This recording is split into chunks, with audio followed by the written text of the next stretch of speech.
I woke up to a deafening silence that morning, an eerie tranquility that seemed to mock the chaos brewing within our household. The bed beside me was neatly made, untouched. Jay hadn't come home last night. My heart raced as I padded down the hallway, the floorboards creaking beneath my feet like a haunting melody. "Carter?" I called out, my voice trembling. "Are you in there?" The bathroom door was locked, as it had been for the past few days. A muffled cough echoed from within, followed by the sound of retching. "Carter, why have you been locking yourself in the bathroom? What's going on?" Silence. My mind raced with 1,000 terrifying scenarios, each more gut-wrenching than the last. I knew something was wrong.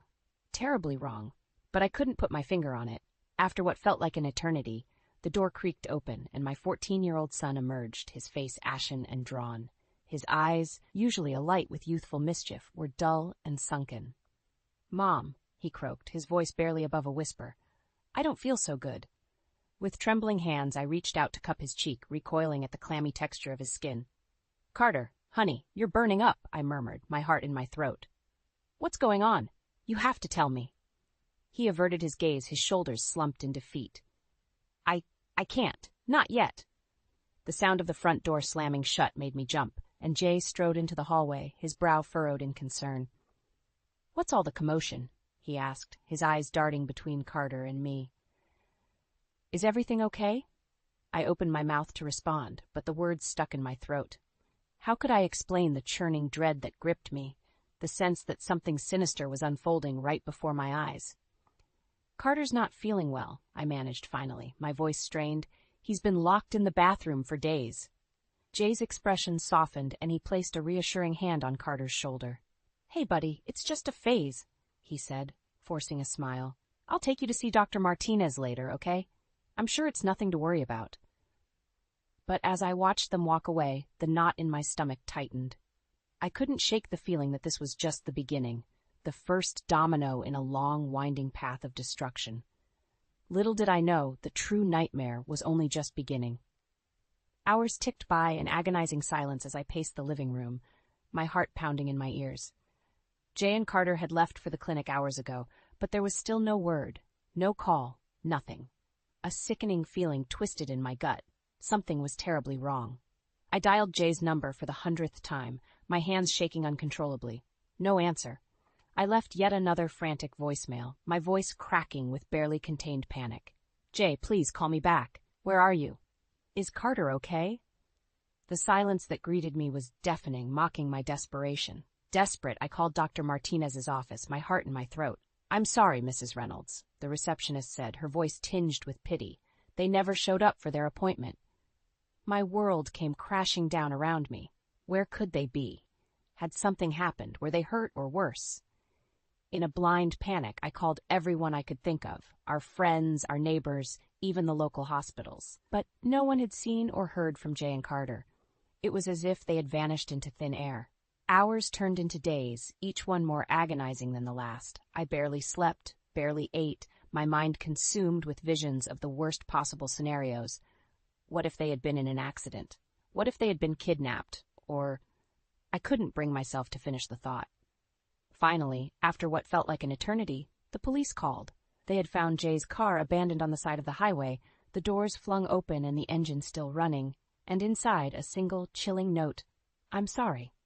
Those 2 words sent a chill down my spine, shattering what little hope I had left. What did it mean? Was Jay apologizing for something? Or was this a twisted taunt from someone else, someone who had taken them? The detective's voice was grave as he relayed the news, his words slicing through me like shards of glass. "There's something else, Mrs. Reynolds," he said, his tone somber. "We looked into your financial records, and it appears there was a large, unauthorized withdrawal from your joint account a few days ago." My heart stopped. Unauthorized? What did that mean? Had Jay taken the money, or had someone else? As the detective's words echoed in my mind, a terrifying realization dawned on me. This was no accident, no random act of violence. Someone had orchestrated this, someone with a grudge, a vendetta against our family, and they had taken the 2 people I loved most in this world. The police station was a blur of activity, a whirlwind of grim-faced detectives and somber whispers. I sat in the cramped interrogation room, my hands clasped tightly in my lap, fighting back the tears that threatened to spill down my cheeks. "Mrs. Reynolds," Detective Bennett said, her voice tinged with sympathy. "I know this is difficult, but we need to explore every possibility. Can you think of anyone who might have had a grudge against your husband?" I shook my head, my mind racing. Jay was the kindest, most gentle soul I knew. He didn't have an enemy in the world, or so I thought. "No, no one," I replied, my voice barely above a whisper. "We're just a normal family. We don't have any enemies." The detective's brow furrowed, and she leaned forward, her gaze intense. "We did some digging into your husband's past," she said slowly, "and it seems he had a bit of a gambling problem a few years back." My heart sank. I knew about Jay's struggles, of course, but he had assured me time and time again that it was all behind him. He had gone to counseling, joined a support group. He was a changed man. "That was all in the past," I protested, my hands trembling. "He got help. He got better. He would never put our family in danger like that again." But even as the words left my lips, a kernel of doubt took root in my mind. What if Jay had slipped back into old habits? What if his past had caught up with him in the worst possible way? As if reading my thoughts, Detective Bennett's expression darkened. "We also found evidence that your husband owed some unsavory characters a significant amount of money," she said grimly. "It's possible they took matters into their own hands when he couldn't pay up." A wave of nausea washed over me, and I fought the urge to vomit. Jay in debt to dangerous people? It didn't seem possible, and yet... "No, you don't understand," I insisted, my voice rising in panic. "Jay would never get involved with anything like that. Not after everything we went through, not after he promised to change." But even as the words left my lips, I knew deep down that something wasn't adding up. The unauthorized withdrawal, the ominous note, the eerie silence, it all pointed to a sinister force at work, a force that had ensnared my family in its web of deceit. Just then my phone rang, shattering the tense silence. I glanced at the caller ID, my heart leaping into my throat. It was an unknown number. With trembling fingers, I answered, holding my breath. "Hello?" The voice on the other end was gruff, distorted, like a twisted parody of a human. "Mrs. Reynolds," it rasped, "you're going to want to listen very carefully." The voice on the other end of the line was chilling, like a serpent's hiss slithering down my spine. As the menacing words sank in, a wave of nausea washed over me. "Your boy has been a very naughty kid," the distorted voice rasped. "You want him back in one piece? Then you better listen up." My hands shook uncontrollably as I clutched the phone, shooting a panicked glance at Detective Bennett. She nodded curtly, signaling for me to keep the caller on the line. "What do you want?" I managed to choke out, my throat constricted with fear. A low, grating chuckle sent shivers down my back. "Let's just say your husband owes us a debt," the voice taunted. "A big one, and we're going to make sure he pays up one way or another." "Jay doesn't owe anyone anything," I protested, my voice trembling. "He got help, he's clean, you have the wrong person." But even as the words left my lips, I knew they rang hollow. The memories came flooding back. The nights Jay would stumble home in the early hours, his pockets empty, the lies, the excuses, the promises that it would never happen again. "Your husband is a liar and a cheat," the voice spat, venom dripping from every word, "and now his sins have caught up to him, and your boy—" A chilling pause, punctuated by a sickening chuckle. "Well, let's just say he's going to pay the price, too." My blood ran cold, and I felt the world spinning around me. Carter, my sweet, innocent boy, caught in the crosshairs of Jay's sordid past. "Please," I begged, hot tears streaming down my cheeks. "Please, don't hurt him. I'll do anything. Just let him go." The laughter that followed was cold, callous, devoid of any humanity. "Oh, you'll do anything, all right," the voice taunted. "And when we're done with you, you'll wish you'd never been born." The line went dead, leaving me clutching the phone in a white-knuckled grip, my entire body trembling with fear and rage. As the reality of the situation sank in, a torrent of memories assailed me. Jay's promises, his reassurances that his gambling days were behind him. I had believed him, trusted him with everything I had, and now my faith had been shattered, my world turned upside down by the sins of his past. Detective Bennett placed a gentle hand on my shoulder, her eyes filled with sympathy. "We'll find them, Mara," she vowed, her voice steady and resolute. "Whatever it takes, we'll bring them home." But even as I nodded, my mind was a whirlwind of doubt and despair. How could I trust anyone when the one person I loved most had betrayed me in the worst possible way? As the weight of Jay's deceit crashed down upon me, I knew one thing with certainty. Nothing would ever be the same again. The days blurred together in a haze of fear and desperation. I barely slept, barely ate, my every waking moment consumed by the burning question, where were Jay and Carter? Were they even still alive? Detective Bennett's team had been working around the clock, following every lead, no matter how tenuous. But with each passing hour, the trail grew colder, and my hope dwindled. It was during one of those sleepless nights that I stumbled upon Carter's laptop, abandoned on his desk. With trembling fingers, I opened it, half expecting to find nothing but a blank screen. But there, tucked away in a hidden folder, were dozens of unsent email drafts, Carter's silent cries for help. "Mom, Dad," the first one began. "I'm in trouble. Big trouble. Some guys have been messaging me asking for money. They say they have pictures of me, embarrassing ones. They're threatening to send them to everyone if I don't pay up." My heart pounded in my chest as I read on, each word like a dagger twisting in my gut.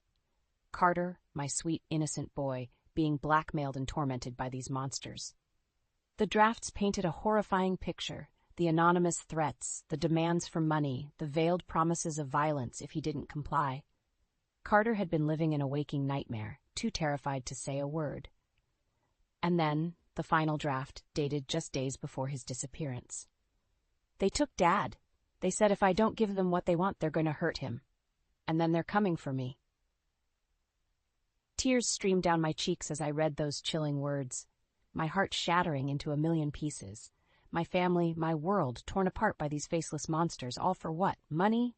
Revenge? It was then that I heard the commotion outside, the wail of sirens, the frantic shouts of the police.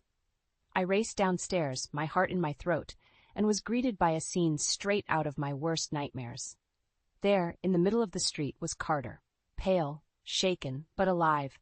He was being bundled into an ambulance, his eyes wide and haunted, like a soldier fresh from the trenches. I tried to run to him, to hold him, to reassure him that everything would be okay. But Detective Bennett held me back, her expression grave. "We found him in an abandoned warehouse downtown," she said, her voice low and urgent, "along with evidence that your husband was there, too." My heart skipped a beat. Jay was alive? But where was he now? As if reading my mind, the detective produced a grainy video clip from her pocket.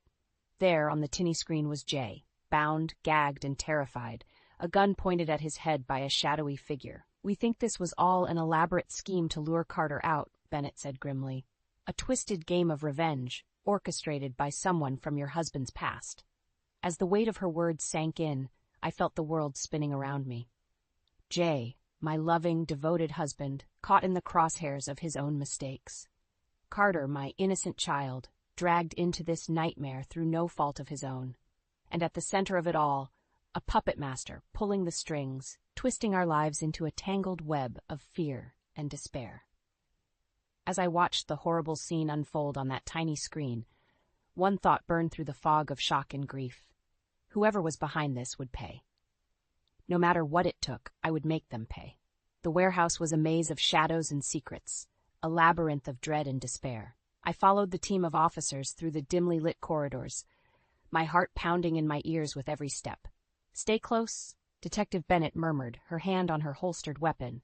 "And whatever you do, don't make a sound." We crept forward, our footsteps muffled by the thick layer of grime that coated the floor.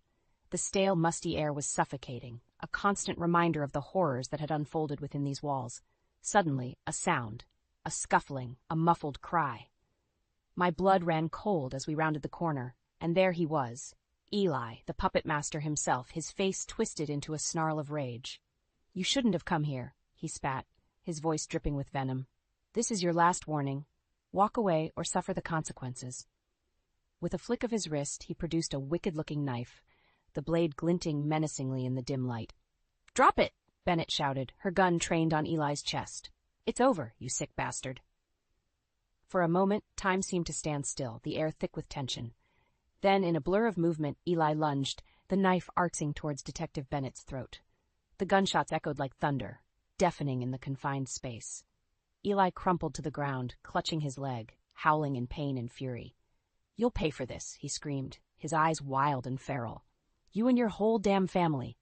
As the officers swarmed him, slapping on the cuffs, I felt a rush of relief. It was finally over. The nightmare had ended. But as I turned to leave, something caught my eye. A glint of metal in the shadows. Cautiously, I approached, my heart in my throat. There, tucked away in a hidden compartment, was a battered safe deposit box, and inside, a treasure trove of evidence against Eli and his criminal empire. Financial records, surveillance footage, even audio recordings. It was all there, a damning portrait of Eli's web of lies and deceit. And at the very bottom, a folded piece of paper, the letters scrawled in Jay's handwriting. "Mara, if you're reading this, it means I didn't make it. But know this, everything I did to protect our family. Eli has to pay for what he's done, for the lives he's ruined. This is the key to bringing him down once and for all." Tears streamed down my cheeks as I clutched the letter to my chest, a mixture of grief and relief washing over me. Jay had known the risks, had sacrificed everything to keep us safe, and now, armed with the evidence he had gathered, I would make sure his sacrifice wasn't in vain. As the officers led Eli away, his cries of rage echoing through the empty warehouse, I felt a steely resolve settle over me. This was far from over. It was just the beginning of Eli's reckoning, and I would be there, every step of the way, to ensure that he paid for his crimes in full. The courtroom was a sea of hushed whispers and furrowed brows, a palpable tension hanging in the air like a thick fog. I took my seat near the front, my hands clasped tightly in my lap, my eyes fixed on the imposing figure of Eli as he was led in, his wrist shackled. He caught my gaze and sneered, his lips curling into a twisted smile. "This isn't over, Mara," he hissed, his voice dripping with venom. "Not by a long shot." Before I could respond, the bailiff called for order, and the proceedings began. It was a whirlwind of legal jargon and expert testimony, a dizzying parade of evidence and cross-examinations. But through it all, one thing remained clear. Eli was going down, and he knew it. As the prosecution methodically laid out the damning evidence, the financial records, the surveillance footage, the witness testimonies, I could see the fear flickering in Eli's eyes. For all his bravado, his carefully constructed empire was crumbling around him, piece by piece. And then the final blow. The audio recordings, Jay's voice echoing through the courtroom like a ghost. "Eli, you have to stop this," he pleaded, his words tinged with desperation. "Think about what you're doing, the lives you're destroying." Eli's response was chilling, a twisted snarl of rage and contempt. "You ruined me, Jay," he spat. "You took everything from me, and now I'm going to take everything from you." A hush fell over the courtroom as the recording played out, the gravity of Eli's crimes sinking in. He was a monster. A true embodiment of evil, driven by a twisted obsession with revenge. As the final pieces of evidence were presented, I felt a sense of overwhelming relief. It was over. Eli's reign of terror had finally come to an end. Or so I thought. As the jury filed out to deliberate, Eli caught my eye once more, his gaze burning with a hatred so intense, it made my blood run cold. "You think you've won?" he snarled, his voice a guttural growl. "You have no idea what I've got planned for you." Before I could react, he lunged towards me, his shackles clanking against the floor. The courtroom erupted into chaos as the guards scrambled to restrain him, his cries of rage echoing off the walls. "I'll make you suffer," he screamed, spittle flying from his lips. "You and your whole damn family. This is just the beginning." As they finally dragged him away, his threats still ringing in my ears, I felt a chill of dread creep up my spine. It was true. The trial may have been over, but the nightmare was far from finished. Eli was a snake, a viper coiled and ready to strike, and even from behind bars, I knew he would stop at nothing to exact his twisted revenge. But as I glanced over at Carter, his face pale but resolute, I felt a surge of determination well up within me. We had come too far, sacrificed too much to let Eli win. No matter what he had planned, no matter how dark the road ahead, I would be ready, and I would make sure that he paid for his crimes once and for all. The hospital room was a sterile cocoon, a sanctuary of beeping machines and hushed voices. Carter lay in the bed, his eyes closed, his face pale and drawn, but he was alive, and for that, I was eternally grateful. "How are you feeling, honey?" I murmured, brushing a stray lock of hair from his forehead. He managed a weak smile, his eyes fluttering open. "Better?" he rasped, his voice little more than a whisper. "The nightmares are getting better." I felt a pang of guilt twist in my gut. The horrors he had endured, the trauma he had suffered at the hands of that monster, Eli, it was a wound that would never fully heal. "You're so brave, Carter," I said, struggling to keep my voice steady. "Braver than I could ever be." He shook his head, a flicker of sadness passing over his features. "I wasn't brave, Mom," he said softly. "I was scared all the time. But you never gave up. You fought for me, for us." A lump formed in my throat as I gazed at my son, this remarkable young man who had endured hell itself and lived to tell the tale. "I'd do it all over again in a heartbeat," I replied, squeezing his hand gently. "You're my world, Carter. Nothing will ever change that." A comfortable silence settled over us, punctuated only by the steady beeping of the machines. Outside, the world continued to spin, oblivious to the battle we had waged, the war we had won. But in that moment, none of it mattered. All that mattered was that we were together, safe and whole. The days that followed were a whirlwind of media attention and public outcry. Eli's crimes had been laid bare for all to see, a sordid tale of greed, revenge, and depravity. And as the news cameras rolled, as the headlines blared his guilt for all to see, I couldn't help but feel a sense of grim satisfaction. The snake had been well and truly defanged, his poison neutralized. But even as Eli was led away to serve his multitude of life sentences, even as the world moved on and the dust settled, I knew that our journey was far from over. The scars ran deep, the wounds still raw and aching. Carter's therapy would be a long, arduous road, a battle fought one day at a time. And for me, the weight of Jay's sacrifice was a constant, nagging presence. He had given everything to protect us, to bring Eli to justice. And now it was up to me to honor his memory, to forge ahead and build a new life from the ashes of the old. As I watched Carter take his first tentative steps back into the world, his shoulders squared and his head held high, I felt a surge of pride and a glimmer of hope.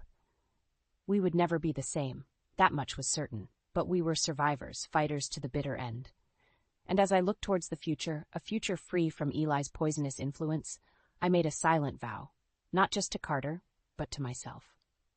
We would heal, we would grow, we would thrive, and in doing so, we would honor Jay's sacrifice in the most profound way possible, by living, truly living, without fear or regret. It was a long road ahead, but one we would walk together, hand in hand, forever stronger for the battles we had fought and won.